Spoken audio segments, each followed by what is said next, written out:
termos de gerenciamento de resíduos, né, normalmente ocorre o seguinte, né? Vocês falam, vamos fazer um curso de gerenciamento de resíduos, ou vamos fazer um curso de tratamento de resíduos.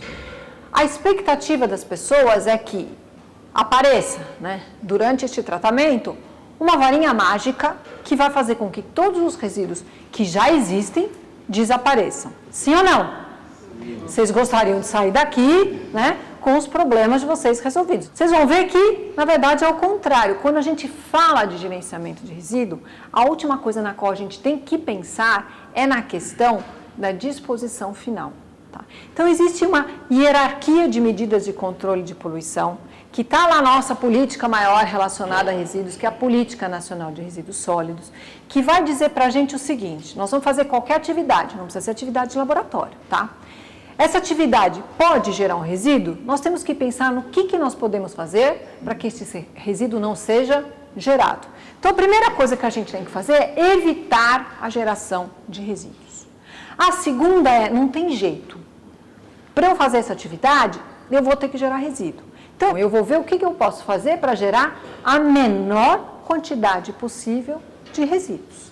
Tá? Em termos de minimização de resíduos, então nós temos dois fatores aí que nós podemos utilizar a nosso favor. O primeiro deles, a reutilização. Então, será que esse resíduo que eu gerei, e quantos resíduos que vocês geram no dia a dia de vocês, né, dentro de uma atividade numa escola, eu posso reutilizar e vocês podem, e vão ver que vocês podem reutilizar? Ou se eu não posso reutilizar, eu posso reciclar? Vocês entendem a diferença entre reutilização e reciclagem? Reutilização, vou fazer uso daquele material sem nenhum processo, né, sem nenhum tipo de tratamento, e na reciclagem não. Então, quantos resíduos será que nós geramos no laboratório que podem ser reaproveitados no ano seguinte? Isso são maneiras de se minimizar resíduos. Bom, estou gerando a menor quantidade possível, não consigo reaproveitar esse material, então aí eu vou pensar no tratamento. E a última coisa que deve vir na nossa cabeça é o caminhão de lixo. É aquela maneira que vai simplesmente remover os resíduos da nossa frente. Porque se isso for contínuo, né, se vocês geram um resíduo, esse resíduo é acumulado e sempre vai ter um caminhão que vai passar lá para levar esse resíduo embora de vocês, nós nunca pensaremos na questão de minimizar o resíduo. Que é um problema que a gente tem, na verdade, com o lixo na nossa casa. Né? O lixo não vai embora? Vai. Então, por que eu preciso pensar em diminuir? Né? E nós temos N razões, né, que todos conhecemos para pensar nisso. A gente não tem espaço, a gente tem poluição ambiental e assim por diante. Então, a mesma coisa tem que ser aplicado dentro da nossa atividade experimental, numa atividade didática. Bom, então a gente vai começar agora a falar das etapas de gerenciamento. Sendo que a primeira etapa delas, lembram, é a realização de um inventário ou de um levantamento de resíduos. Então, isso vai ser lição de casa para vocês. Vocês vão sair daqui, vocês vão para as escolas de vocês e, nesse momento, vocês vão ter que pensar que resíduos eu gero, quanto eu gero e que tipo de material eu gero. Esses dados são importantíssimos para que a gente possa fazer todas as outras etapas do gerenciamento. Se eu vou falar em tratamento, talvez eu precise comprar um reagente, então eu tenho que saber que resíduo eu gero para comprar esse reagente. Se eu tenho uma quantidade acumulada tal, que eu vou precisar contratar um terceiro, eu preciso saber o que eu tenho lá para fazer essa contratação. Tá? Se eu vou propor uma medida de minimização, eu tenho que conhecer quais são os resíduos que eu gero. Então, no primeiro momento de vocês vão ter que fazer o levantamento. O que vai ser isso? Vocês vão verificar todos os resíduos que vocês geram e em que quantidade esses resíduos são gerados. E como é que a gente faz isso? Primeira coisa, a gente faz um levantamento de todos os reagentes que existem no nosso laboratório. Por quê? Meu reagente de hoje é um resíduo de amanhã. Seja porque eu usei e ele vai estar lá presente em alguma solução ainda, seja porque eu não usei e ele sobrou, tá? Seja porque eu usei e sobrou a embalagem dele, tá? E ele pode vencer. Então, ele já é um bom indicativo de um material que eu vou ter como resíduo. Então, primeira lição de casa é ver todos os reagentes que vocês têm armazenados, tá? Segundo, eu conheço os meus reagentes, eu tenho que conhecer os meus processos. O que significa conhecer os processos no dia a dia de vocês? Conhecer as atividades experimentais que vocês realizam dentro da sala de aula ou dentro do laboratório. Adianta conhecer só a de vocês? Vocês estão em escolas que têm diversos professores de química, diversos outros professores que fazem uso de reagentes em outras atividades. Então, na verdade, isso não tem que ser feito dentro, né, do meu programa, mas da programação de toda a escola. Tá? Então, todos os reagentes, todos os processos, e pensar nesses processos, qual é a reação química envolvida, qual é o processo envolvido, e pensar no resíduo que se forma. Tá? Por exemplo, vocês vão ensinar neutralização para os alunos de vocês.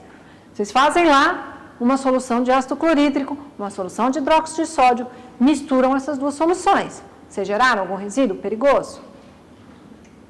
Não, né? Então, vocês tiveram aí uma neutralização completa. Então, não preciso pensar nesse resíduo.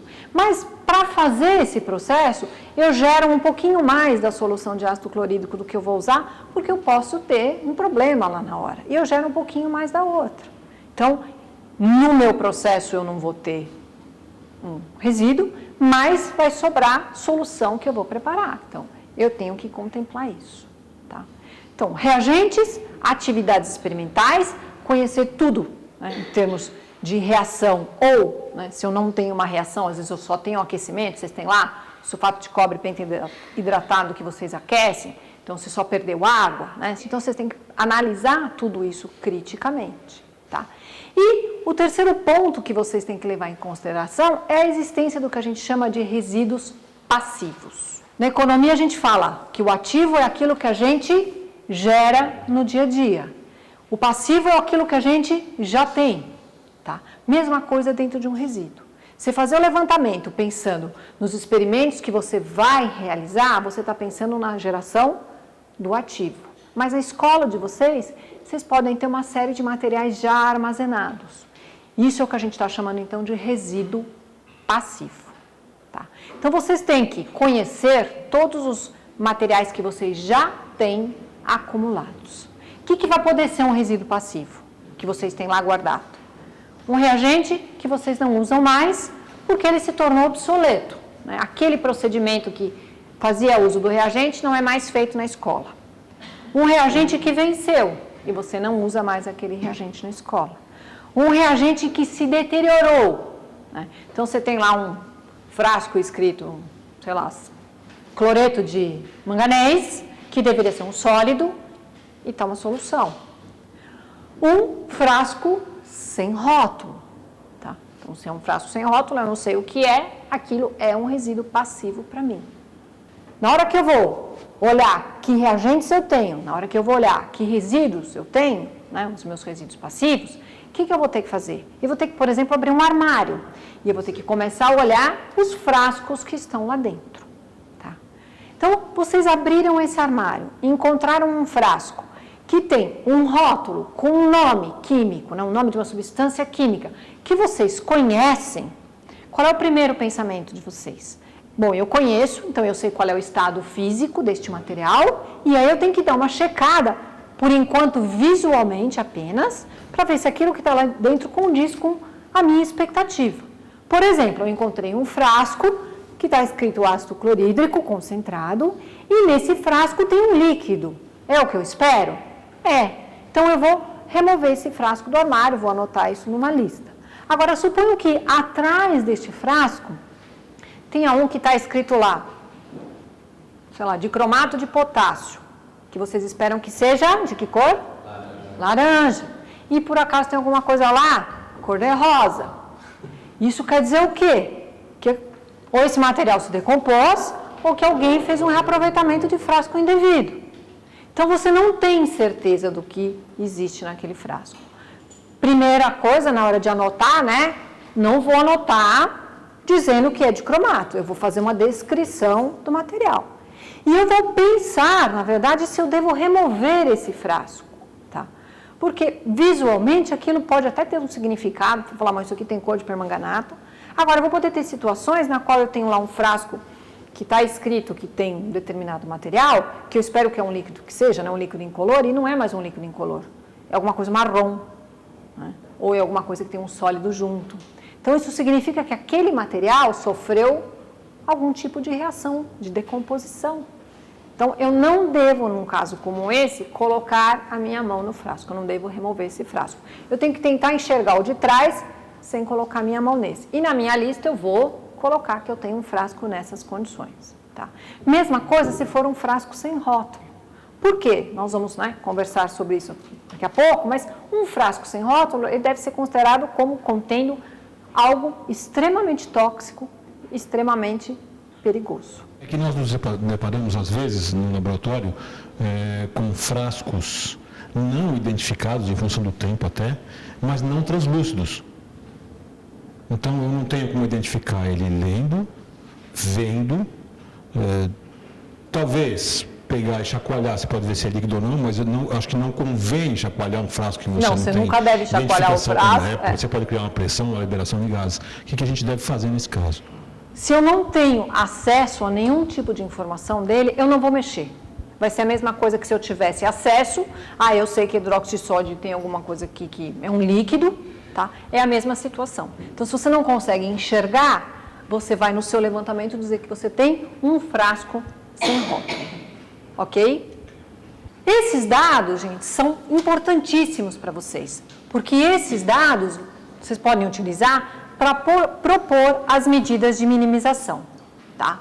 Por exemplo, vocês fazem um levantamento e vocês descobrem que vocês têm muito de um reagente que vocês não usam mais. O que tem que ser feito? Pedir para compras, dependendo do caso, não comprar mais aquele material. Vocês veem que vocês têm muito produto vencido. O que vocês devem fazer? Vocês devem tentar ver por que vocês têm produto vencido. Porque foi comprado demais? Porque vocês receberam uma doação e aquele material nem era aquilo que vocês queriam? Tá? Então, é o momento de vocês serem críticos. Se vocês, às vezes, não estão propondo fazer atividades experimentais que, no fim, vocês não conseguem realizar, seja por falta de estrutura, seja por falta de tempo. Tá? Se vocês não estão sabendo orientar as pessoas que compram e se vocês, às vezes, não estão recebendo, então, materiais indevidos. É muito comum dentro das escolas, das instituições públicas de ensino, né, o oferecimento de reagentes. Né? Tem uma empresa, pode ser uma indústria, né, uma empresa que vende reagentes, que procura vocês com um oferecimento de materiais. Às vezes até tem 2 ou 3 itens que vocês falam, isso aqui seria interessante para as nossas atividades. Mas quem oferece não só aqueles 2, 3 itens, mas uma caixa fechada. E muitas vezes a gente fala sim, porque a gente tem interesse naqueles 2 ou 3 itens, a gente sabe que às vezes não vai ter verba para aquilo, mas aquilo vai virar o quê? Um problema para a gente. Então, quando vocês tiverem a tentação de aceitar uma doação, sejam críticos. Aquilo que eu estou recebendo como doação, eu realmente vou usar? Se vocês não forem usar, digam não. E se a pessoa falar, mas eu só te dou o que você quer, se você levar o resto, vocês também vão dizer não. Porque o que a pessoa quer, apesar dela dizer que ela está sendo boazinha, ela está se livrando de um material. Ela está descartando um resíduo. Tá? E vocês não são receptores de resíduos. Vocês são professores. Tá? Então, cuidem e critiquem esse tipo de situação. Vocês vão, então, propor, tá? Em função dos dados, aquilo que a gente chama de redução na fonte, que vai eliminar a geração de um resíduo. Lembrando que o que nós estamos mostrando nesse momento é uma evidência de reação, né? Nós não estamos ensinando uma técnica. A gente sempre tem que pensar nisso se a minha substituição não for causar uma perda do ponto de vista didático. Se é uma técnica que eu quero ensinar para ele, aí eu vou ter que julgar se ele deve fazer essa técnica ou não, especialmente para quem dá aula até em escolas técnicas. Mas se não é isso, se é simplesmente uma demonstração, né, de uma evidência de reação, isso pode ser efetuado, então, via um experimento demonstrativo ou via a passagem de um filme. Então, vocês podem ser críticos aqui. E vocês devem ser críticos também na questão do reaproveitamento. Né? Eu trabalho lá com o meu sulfato de cobre, eu vou fazer N experimentos, às vezes eu aqueço. Se eu hidratar, eu não posso usar de novo. Ou eu vou gerar uma solução de hidróxido de cobre. Se eu evaporar, eu não posso utilizar isso de novo? Então, vocês vão ter aí opções. Que opções serão essas? Isso vai depender sempre dos dados que vocês tiverem no levantamento de vocês. Então, é importante que antes de qualquer experimento, vocês façam um planejamento, pensem nos reagentes que serão necessários, nos resíduos que vocês vão gerar, pense se realmente estes resíduos são necessários, se vocês não têm uma maneira de substituir o experimento por um outro que gere um resíduo que não seja perigoso, ou de realizar esse experimento na menor quantidade possível. Lembrando sempre, então, que nunca, em detrimento do aprendizado do aluno, mas nós temos aí técnicas alternativas. Além disso, é importante que a partir do momento que vocês geram um resíduo, esse resíduo seja segregado de maneira adequada lá no laboratório de vocês, preferencialmente tratado naquele laboratório, e vocês vão poder fazer até experimentos com os alunos, nos quais eles vão tratar os resíduos que eles geraram. Nós temos aí do ponto de vista didático, mais uma ferramenta para a gente, porque eu estou dando um aspecto ambiental para ele enquanto eu estou fazendo um tratamento dentro do meu laboratório. Ele está se responsabilizando pelo tratamento da atividade que ele realizou. E assim por diante, tá? Então, controlo tudo aquilo que eu compro, controlo tudo aquilo que eu recebo, controlo a escala dos meus experimentos, os experimentos que eu vou fazer, e a partir do momento que eu fiz um experimento que gera um resíduo que tem que ser tratado, eu vou separar esse resíduo, acondicionar de maneira adequada e, preferencialmente, eu vou tratar esse resíduo de maneira adequada. Tranquilo? O que mais? Bom, acho que falamos aqui, de diminuir a escala de processo, trocar reagentes. Às vezes você está numa escola que tem muito de um determinado reagente e uma escola vizinha a vocês não tem. Então, os dados de levantamento também servem para isso, para vocês disponibilizarem materiais, levando-se em consideração que eu não estou falando de reagentes vencidos, mas reagentes dentro do prazo de validade. Tá? E vocês podem se perguntar, nós trabalhamos com reagentes vencidos, sim ou não? Sim. Trabalhamos, inclusive, com o conhecimento que uma série de substâncias, elas não vencem, elas não perdem as suas características físicas, suas características químicas, apesar de ter lá uma etiqueta que diga que ela vence tal dia. Tá? Do ponto de vista legal, o meu conselho para vocês hoje, a minha orientação para vocês hoje é: não trabalhem com produtos vencidos. Nossas aulas são um serviço. Nós prestamos um serviço aos nossos alunos. Nós temos uma relação que pode ser vista como uma relação de consumidor. E se a gente for seguir o Código de Defesa do Consumidor, ele diz que nenhum serviço, ou não pode existir uma relação entre consumidor e o prestador do serviço envolvendo produtos vencidos. Então, a gente não deve fazer uso desses materiais, a gente deve listá-los na hora do levantamento e considerar todos como resíduos passivos. Se eu tenho 2, 3 substâncias, gerei um resíduo de ácido clorídrico, com de ácido sulfúrico e de ácido nítrico, são perigosos, são líquidos, são compatíveis e todos vão ser neutralizados, eu posso colocar todos no mesmo frasco.